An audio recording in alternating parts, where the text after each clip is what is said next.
Baik, mari saya akan pimpin dalam doa untuk ABS kita malam hari ini. Mari kita berdoa. Bapa dalam surga, kami datang padamu malam ini, kami bersyukur untuk anugerah Tuhan yang luar biasa dalam hidup kami. Saat ini kami bisa mengikuti ABS melalui sarana Zoom ini, kami bisa mengikutinya dengan tubuh yang sehat. Tuhan, sungguh pemeliharaanmu begitu nyata buat kami, buat keluarga kami. Tuhan, terima kasih banyak ya Bapak. Itu sebabnya kami tidak mau menyia-nyiakan waktu yang Tuhan berikan. Kami mau sungguh-sungguh belajar, memberikan hati kami untuk kami bisa belajar dari firman-Mu, supaya firman-Mu akan membekali kami menjadi murid-murid Kristus, sekalipun di bawah tekanan yang berat, tetapi kami boleh tidak tawar hati dan tetap berpengharapan di dalam Kristus. Terima kasih Bapak. Tolong hamba-Mu dan kami sekalian, supaya kami bisa betul-betul belajar dari firman Tuhan malam hari ini. Terpujilah nama-Mu, demi nama Tuhan Yesus kami mengucap syukur dan berdoa. Haleluya. Amin. Ya. Oke. Malam ini saya mau menyampaikan sesuatu yang praktis dan saya kira sangat relevan dengan kehidupan kita. Ya, izinkan saya akan men-share screen terlebih dahulu. Oke. Iya, saya kira kita familiar dengan topik ini sebenarnya, tetapi saya mau sampaikan lagi, ya mudah-mudahan dengan cara yang fresh ya, supaya kita bisa belajar sesuatu ya mengenai topik yang sama ya. Bagaimana kita menaklukkan tawar hati ya. Nah, bulan ini saudara kita banyak belajar dari kitab Amsal ya, dan salah satu ayat di dalam kitab Amsal pasal 24 ayat 10 itu mengatakan begini. Jika engkau tawar hati pada masa kesesakan, kecillah kekuatanmu ya. Jadi jelas sekali penulis Amsal tersebut mau menunjukkan ya, banyak kali ketika kita dirundung ya dengan berbagai macam kesesakan ya, apalagi kalau bertubi-tubi dalam kurun waktu yang panjang dan kita tidak tahu kapan itu berakhir, itu yang berat ya. Nah, itu bisa mengakibatkan tawar hati. Dan kalau sudah tawar hati, maka kita tidak berdaya. Ya, kecilah kekuatanmu, saudara. Ya, kita dikuasai oleh emosi yang negatif ya pada saat kita tawar hati, kehilangan semangat, kehilangan pengharapan, dan kita menjadi tidak berdaya. Nah, itu sebabnya saya mau ajak kita belajar dari firman Tuhan yang akan saya angkat dari 2 Korintus pasal 4 ya dan pasal 5. Ya, tidak semua ayat kita akan baca. Sebenarnya ayat-ayat ini juga familiar, tapi saya mau kembali ya menyampaikannya dengan cara yang lebih fresh ya. Ya, mudah-mudahan kita semua bisa belajar sesuatu pada malam hari ini. Mari kita sama-sama melihat di 2 Korintus pasal 4 ayat 16 terlebih dahulu ya. Firman Tuhan katakan, sebab itu kami tidak tawar hati ya, kata tawar hati muncul di situ, tetapi meskipun manusia lahiriah kami semakin merosot, namun manusia batiniah kami dibaharui dari sehari ke sehari. Perhatikan di sini, Rasul Paulus mau mengingatkan kita ya, dan itu terjadi pada dirinya dan juga rekan-rekan di dalam pelayanan ya, yang bersama dengan dia. Perhatikan di sini, kami tidak tawar hati meskipun manusia lahiriah. Nah, ini saudara ya. Jadi kondisi tawar hati di sini dihubungkan dengan aspek lahiriah dari kehidupan kita. Artinya, kita akan mudah menjadi tawar hati kalau fokus kita hanya tertuju kepada hal-hal yang sifatnya jasmania atau lahiriah. Ya, contoh saja, kalau yang kita lihat sekarang ini terus-menerus perkembangan COVID saja ya, lalu yang kita baca kemudian berita-berita tentang si A, si B yang dipanggil oleh Tuhan oleh karena COVID, lalu kemudian sekian banyak orang kehilangan pekerjaan karena pandemi ini dan seterusnya yang lahiriah saja, maka itu yang akan menyebabkan kita kemudian jadi tawar hati. Tetapi Rasul Paulus mengingatkan bahwa hidup ini tidak hanya soal yang lahiriah. Memang yang lahiriah tidak terelakkan ya selama kita hidup di muka bumi. Tapi ada sisi yang lain dari kehidupan kita. Dan itu yang seharusnya menjadi fokus perhatian kita. Yaitu aspek batiniah dalam kehidupan kita. Aspek rohani. Ya.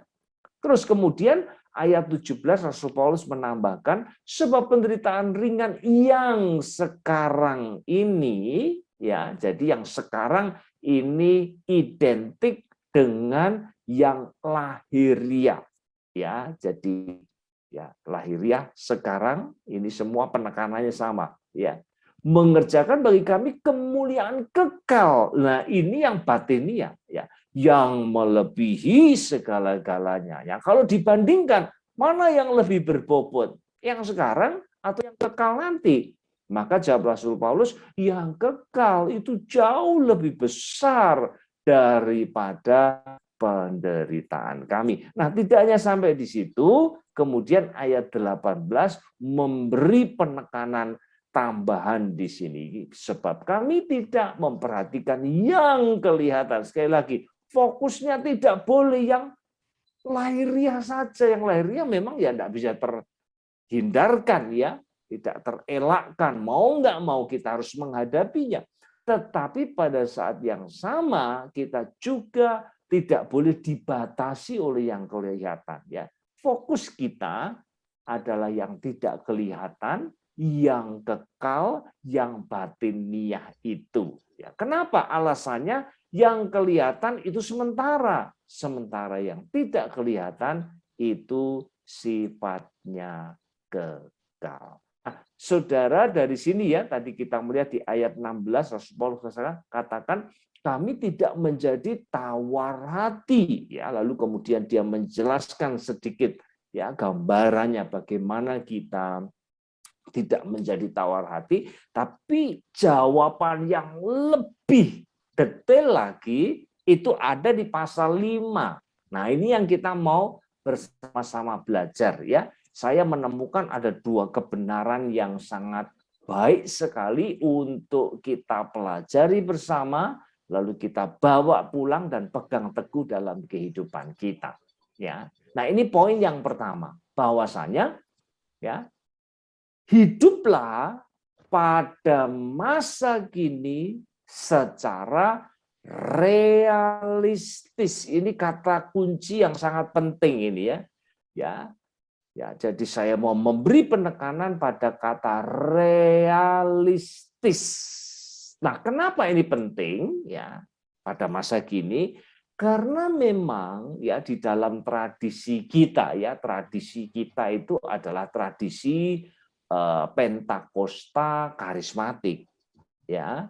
Nah, kita ini sering kali dibombardir dengan pengajaran-pengajaran ya, dengan khotbah-khotbah ya yang seringkali itu tidak realistis gitu loh. Sehingga akibatnya apa? Nah, akibatnya kemudian teologi kita ya, keyakinan kita ya saya sebutnya itu teologi gula-gula ya, yang manis-manis kan, kalau gula-gula atau teologi permen itu yang manis-manis itu yang kita suka ya. Makanya kalau pas berdoa pasti sembuh gitu ya. Kalau tokonya sepi juga nggak boleh bilang sepi ya. Dalam nama Yesus pasti laris ya. Kepada anak-anak kita kepada teman-teman kita, katakan pasti sukses, pasti sehat. Nah, sebenarnya tidak ada yang salah dengan itu, tapi itu masih satu sisi saja. Ya, masih satu sisi. Nah, kalau ini saya kaitkan dengan pengajaran di dalam Perjanjian Baru, terutama dalam Injil-Injil, ini ada kaitannya dengan kedatangan kerajaan Allah. Betul bahwa ketika Kristus datang, itu berarti kerajaan Allah juga datang. Dan ketika kerajaan Allah itu datang, maka kerajaan Allah juga menghadirkan berkat-berkatnya. Apa itu? Ya berkat jasmani pasti ya. Kemudian mujizat ya itu datang bersama dengan kedatangan Kristus ya. Makanya Tuhan Yesus katakan apa? Kalau kamu melihat aku mengusir setan dengan kuasa Allah, maka kerajaan Allah sudah datang atasmu. Ya. Nah, ini semua benar ya, berkat-berkat kerajaan Allah, kesembuhan, mujizat, sukses ya, berkat itu betul ya. Tetapi di sisi yang lain ya, kalau kita melihat Yohanes Pembaptis juga mengatakan mengkhotbahkan apa? Ya, Tuhan Yesus sendiri mengatakan apa? Ya, bertobatlah, kerajaan Allah sudah dekat. Nah, ini sudah dekat itu kan belum sampai gitu ya. Betul, Kristus datang itu sudah menghadirkan kerajaan Allah plus berkat-berkatnya. Tapi belum sepenuhnya, itu masih nunggu pada kedatangan Kristus yang kedua kali. Pada waktu itu benar-benar ya, tidak ada yang namanya penyakit, tidak ada yang namanya ratap tangis, tidak ada lagi yang namanya penderitaan. Ya, sudah tidak ada lagi, sudah dihapus, ya sudah dihapus habis-habisan. Kalau saya boleh pakai istilah itu. Tapi itu masih nunggu nanti, ya. Jadi bukan sekarang. Kalau sekarang bagaimana? Mesti realistis loh. Betul kan, ya? Kadang-kadang kita berdoa yo sembuh, kadang yo tidak. Nah, itu sebabnya mari coba kita lihat ya, bagaimana kemudian Rasul Paulus membangun ya argumentasi ini di pasal yang kelima.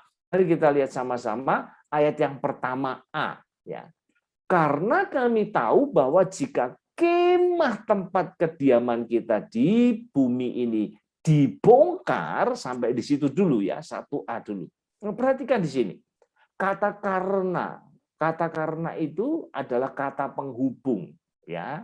Makanya kita semua tahu ya, ini adalah sebuah kaidah dalam kebahasaan ya. Enggak boleh menulis satu kalimat dimulai dengan kata karena, itu nggak boleh. Kenapa? Karena itu menghubungkan ya dengan ya kata-kata sebelumnya.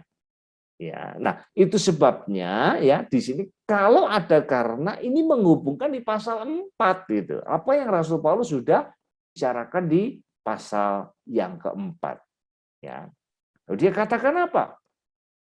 Kemah, bicara soal kemah, saudara, hampir mirip lah kemah zaman dulu, zaman sekarang sama saja ya, pasti ada bagian penutupnya itu berupa kain ya, dulu ya ditenun ya, sekarang kita mungkin kenal dengan kain kanvas ya, yang tebel, kelihatan kuat sekali, lalu ada tali-talinya ya, kemudian ada pasak untuk menancapkan tali-tali itu supaya kemudian bangunlah atau berdirilah kemah itu. Ya, tapi sehebat-hebatnya kemah, sekalipun dibuat dari kain kanvas yang tebal kelihatannya, tapi tetap saja ya dimakan usia, kena panas matahari, kena hujan, pada akhirnya kemah itu akan mengalami kemerosotan ya. Makin lama dia makin keras, kemudian mulai retas, lama-lama dia akan sobek ya kan? Ya. Lalu kemudian bagaimana dengan tali? Sama saja. Ya, tali kalau sudah dipakai, ya diikat ulang-ulang kali, lama-lama dia juga akan retas dan putus. Ya, dan ketika tali itu putus, kemah itu akan ambruk begitu saja. Nah, itulah karakteristik dari kemah. Dan kemah di sini menggambarkan tubuh yang kita kenakan sekarang ini, ya. Tidak ada ceritanya yang makin hari kita tambah kuat tuh tidak ada. Tidak ada ceritanya yang makin hari tambah cantik, nggak ada. Ya, makin hari tambah gagah, tidak ada. Semua mengalami penurunan, otot-otot kita melemah, kulit kita makin hari makin keriput, rambut kita makin memutih, ya, organ-organ tubuh kita semakin usur, ya. Dan pada akhirnya nanti akan dibongkar. Nah, itu sebabnya ini ungkapan yang disampaikan John Chrysostom itu tepat sekali, ya.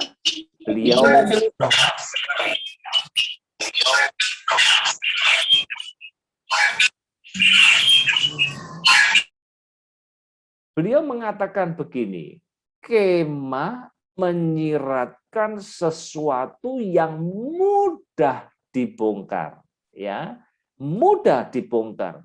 Cabut pasaknya, ya, kendorkan talinya, lalu dengan sendirinya kain kanvas itu kemudian akan luruh, akan jatuh ke tanah. Mudah sekali, tidak perlu bulldozer, ya.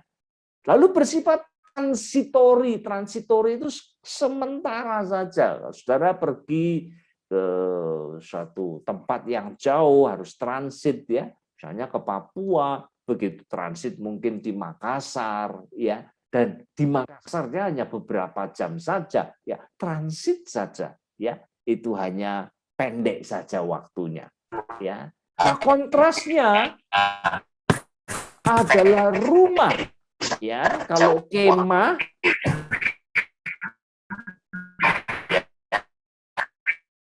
tolong dibantu ya, yang ini, yang apa ini?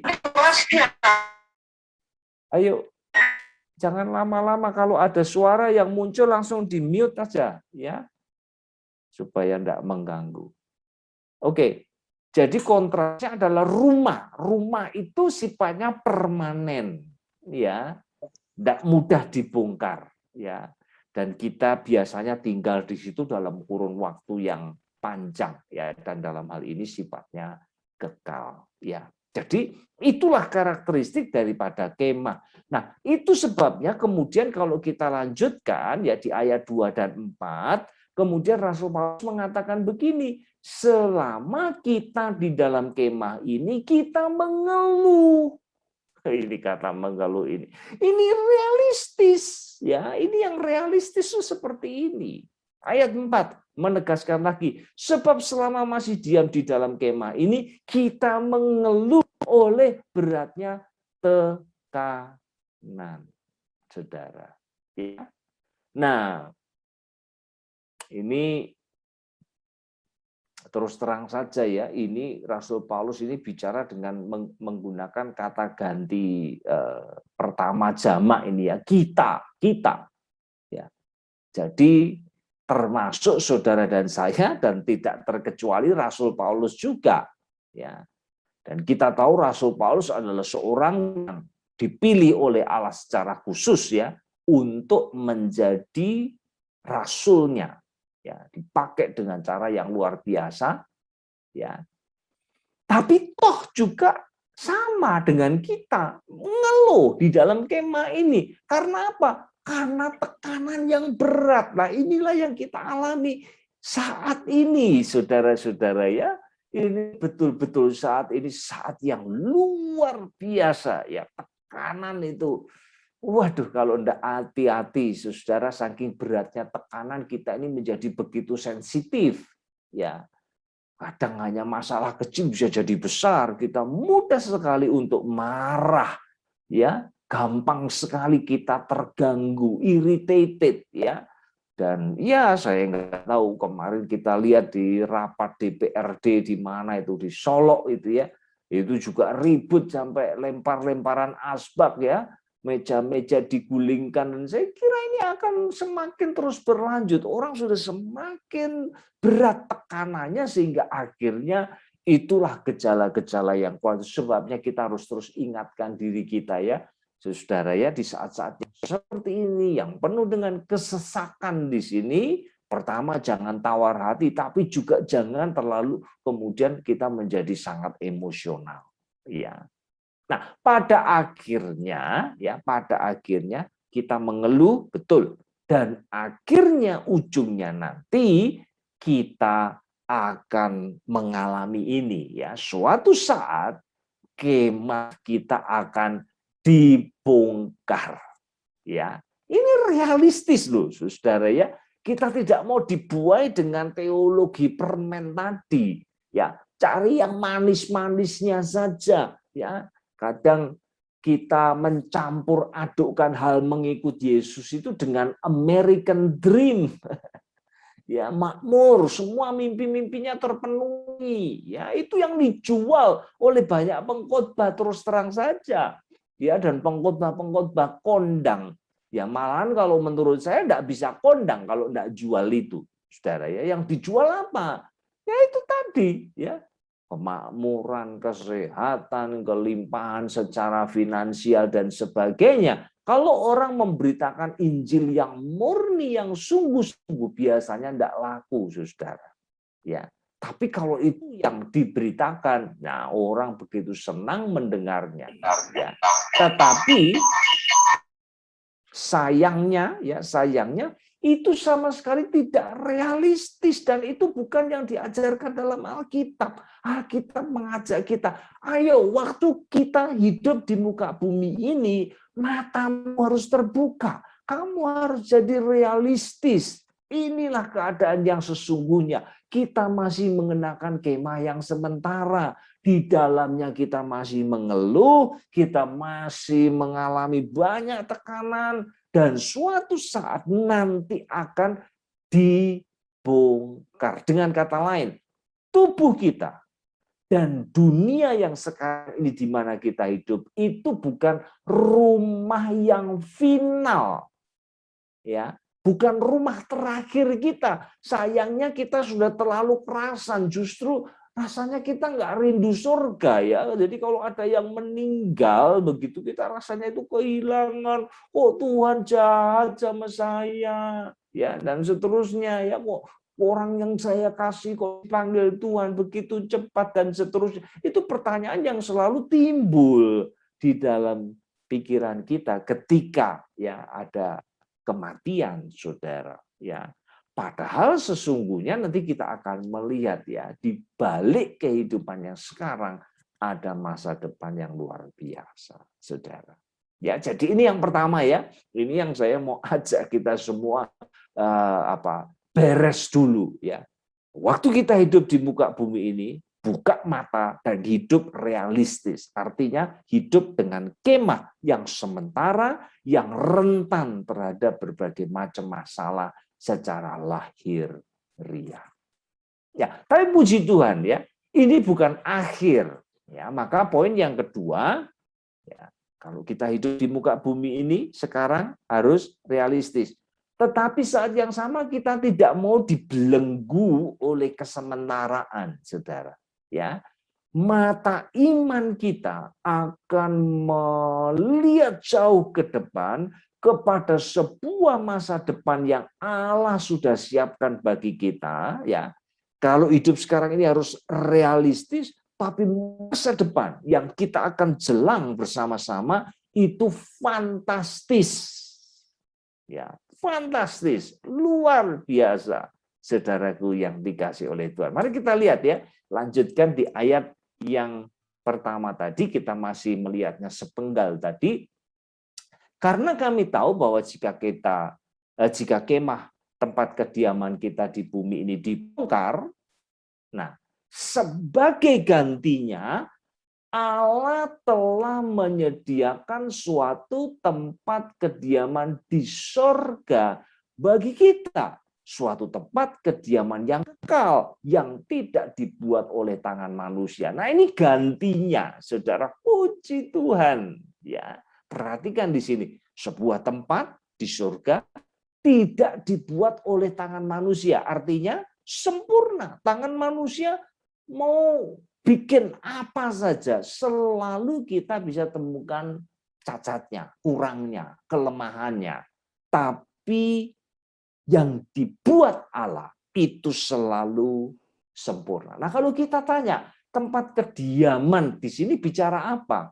Maka kalau kita hubungkan dengan pengajaran dari Rasul Paulus di bagian yang lain, ya terutama 1 Korintus pasal 15, maka itu berbicara mengenai tubuh kebangkitan, ya, yang akan dikaruniakan kepada semua yang percaya, ya. Kalau saat ini yang punya tubuh kebangkitan baru Yesus Kristus, ya. Tetapi nanti, ya, ketika Kristus datang, orang-orang sudah mati kemudian akan dibangkitkan dan akan memperoleh tubuh kebangkitan, ya. Orang mati yang percaya, ya, atau yang masih hidup ya langsung mungkin akan diberikan pada waktu itu juga, saudara. Jadi ini pengertiannya, ya. Nah, kalau demikian maka itu tidak ada hubungannya dengan reinkarnasi. Ini tiga, ini pengajaran yang salah, ya.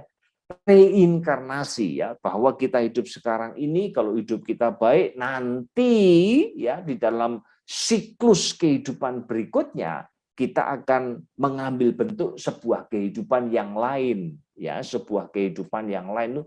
Nah, ini bergantung pada baik buruknya kehidupan kita yang sekarang, ya. Kalau hidup kita baik, ya nanti menjelmanya, ya, kehidupannya lebih baik lagi terus begitu, ya, seperti siklus, ya, sampai nanti kemudian kalau bisa lepas, ya itu yang disebut dengan nirwana, ya, reinkarnasi. Tapi kita tidak setuju, dan ini tidak sejalan dengan pengajaran Alkitab, ya. Kalau kita baca di Ibrani 9 ayat 27 itu mengatakan apa?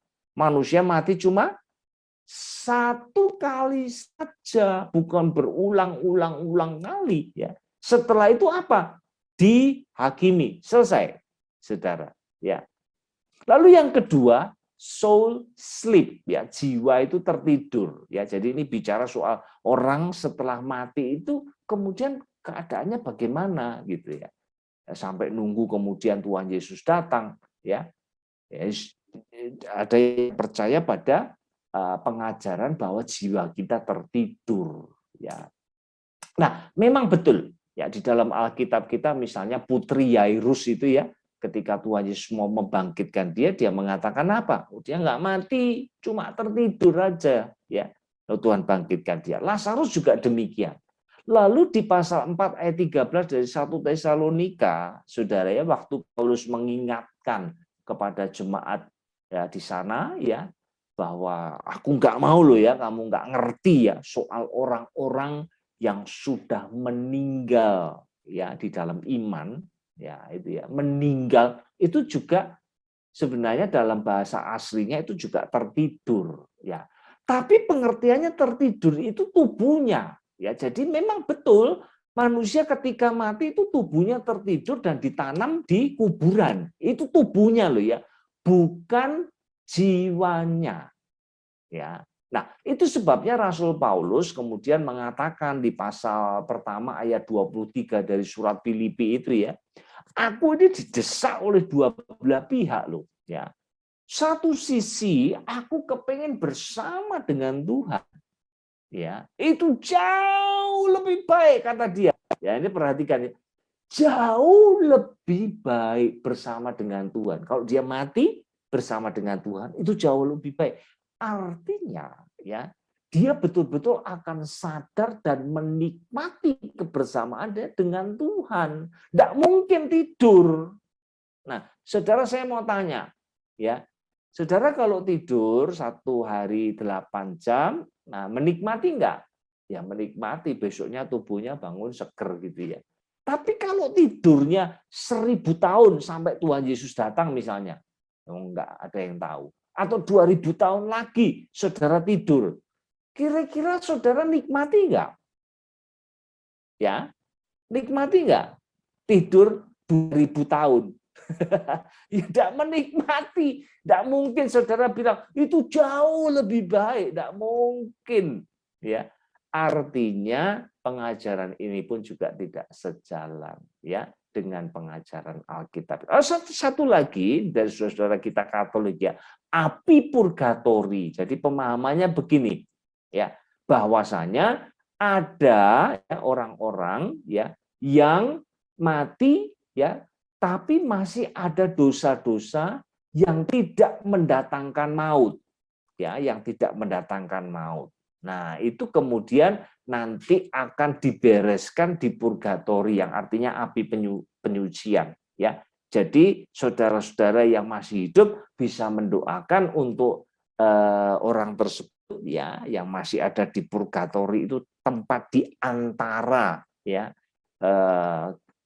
apa namanya kehidupan, yaitu antara kematian ya kemudian surga, ya, jadi di tengahnya gitu ya, digodok dulu, dibersihkan ya. To purge itu artinya dibersihkan, ya.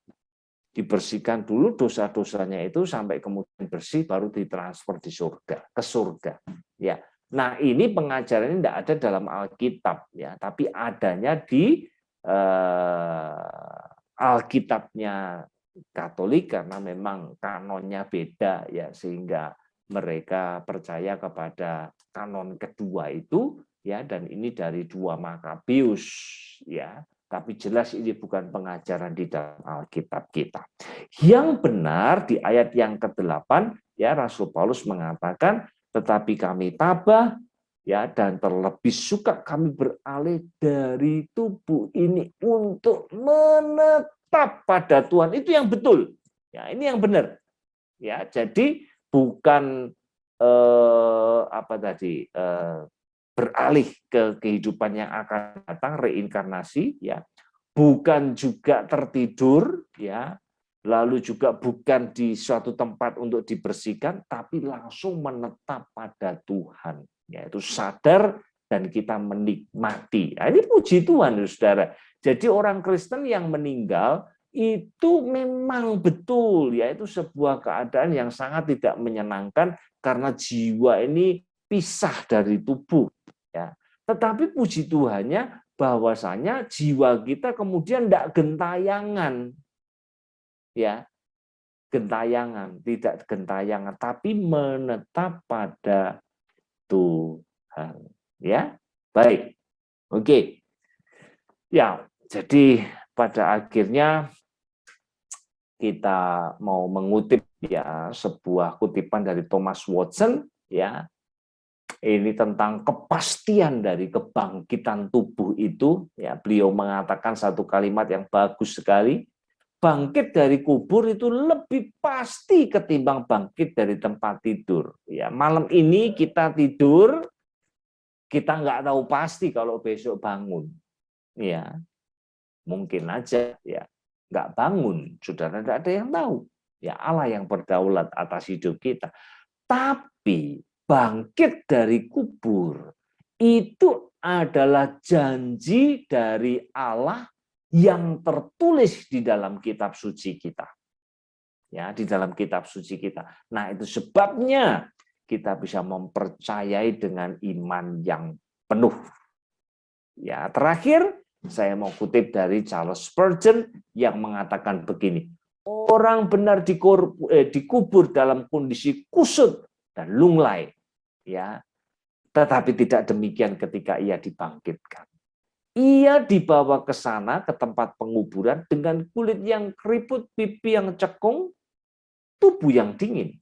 Namun ia akan dibangkitkan dalam keagungan dan kemuliaan. Puji Tuhan. Saudara, jadi ini kuncinya ya. Kalau kita tidak mau menjadi tawar hati ya di dalam kesesakan ya, maka kuncinya pertama, pada masa kini hidup harus realistis. Ya, inilah memang ya yang harus kita hadapi ketika kita masih mengenakan kemah yang sementara ya. Tetapi ya Allah telah menjanjikan sebuah masa depan yang fantastis buat kita, dan itu yang harus kita pegang teguh. Kalau hanya yang dilihat yang sekarang saja, yang realistis, yang lahiriah saja, maka kita akan kehilangan hati kita ya, hati kita jadi kecil, jadi kecut, jadi ciut ya, sudah jadi tawar. ya kehilangan pengharapan. Tapi kalau kita memandang jauh ke depan, saya percaya kita tidak akan pernah kehilangan pengharapan kita. Puji Tuhan, itu yang saya sampaikan, saudara.